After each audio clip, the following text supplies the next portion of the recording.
ব্যাস ধারণ করে এখানে এসেছেন। আসলে বেগম খালেদা জিয়া চলে গেছেন, আসলে অনুভূতি কি যদি একটু। অনুভূতি হচ্ছে যে জাতি বেগম খালেদা জিয়া তিনবারের সাবেক প্রধানমন্ত্রীকে হারাই, অমূল্য রত্ন হারাইছে জাতি। জাতির আজ কান্তি লগ্ন, জাতি আজ দিশাহারা, জাতিকে আজ আপনার একটা পথ প্রদর্শন করবেন আমাদের প্রাণপ্রিয় নেতা জননেতা তারেক রহমান। আজকে এই জানাজাতে উপস্থিতিতে প্রমাণ করছে যে বাংলাদেশের ইতিহাসে আজকে আজকে এক স্মরণীয় দিন, যে এই ধরনের অতীতে আর কোন নেতা নেত্রীর মৃত্যুতে এই ধরনের জানাজার উপস্থিতি আমার জীবনে আমি আর দেখিনি। তবে আসলে আজকে এই বেগম খালেদা জিয়া মৃত্যুর সময়টায় নিরাপত্তা যে চাদরে ঢেকে আছে, এটা আসলে আপনি কিভাবে দেখছেন? এটা অত্যন্ত অনেক ধন্যবাদ জানাবেন। আমরা খুবই নিরাপদে আপনার এই জানাজা স্থলে উপস্থিত হতে পারছি। আমরা শুধু ঢাকা থেকে আমাদের প্রিয় নেতা জননেতা ওয়াদুদ ভূঁইয়ার নেতৃত্বে আমরা প্রায় 30,000 লোক এসেছি। আমাদের লোকজন এখন আপনার আস্তে আস্তে ঢুকতেছে জানাজা স্থলে।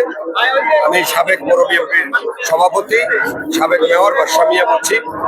আমাদের সাথে 30,000 লোক আছে খাগড়াছড়ি পার্বত্য জেলা থেকে জননেতা ওয়াদুদ ভূঁইয়ার নেতৃত্বে। শুধু খালেদা জিয়াকে ভালোবাসেন বিদায় তাকে আজকে শেষ শ্রদ্ধা জানানোর জন্য আপনারা এখানে এসেছেন। আপনারা দেখতে পাচ্ছেন যে কক্সবাজার, টেকনাফ, চট্টগ্রাম সব জায়গা থেকে প্রতিটি এলাকা থেকে আজকে মানুষের ঢল নেমে এসেছে। এই যে দেখতে পাচ্ছেন যে সাবেক মেয়র আজকে এখানে উপস্থিত রয়েছেন, তিনি 30,000 লোক নিয়ে যে ওয়াদুদ ভূঁইয়া সাহেবের নেতৃত্বে 30,000 লোক নিয়ে আজকে এই জানাজায় অংশগ্রহণ করছেন। এবং আমরা জানতে পেরেছি যে দুইটা জানাজা শেষে তার স্বামীর যে কবরটি রয়েছে জিয়া উদ্যানে, শহীদ প্রেসিডেন্ট জিয়াউর রহমান শুয়ে আছে, তার কবরের পাশেই জানাজা সম্পূর্ণ হবেন বলে আশা করেছি এবং আমরা জানতে পেরেছি। আপনারা দেখেন যে মানুষের ঢল নেমে এসেছে, এত মানুষ লোক সমাগম হয়েছে। আরো তো এখনই ঢোকা যাচ্ছে না, কিন্তু কিছুক্ষণ পরে আমরা কিভাবে ঢুকবো বা মানুষ কিভাবে আসবে এই জানাজা স্থলে আমরা বুঝতে পারতেছি না। কিন্তু মানুষ, এত মানুষ আমার জীবনে আমি কোনোদিন দেখিনি, বা কোনো জানাজা বা কোনো রকম কোনো ইয়েতেও আমি দেখি নাই যে এত মানুষের ঢল নেমে আসে।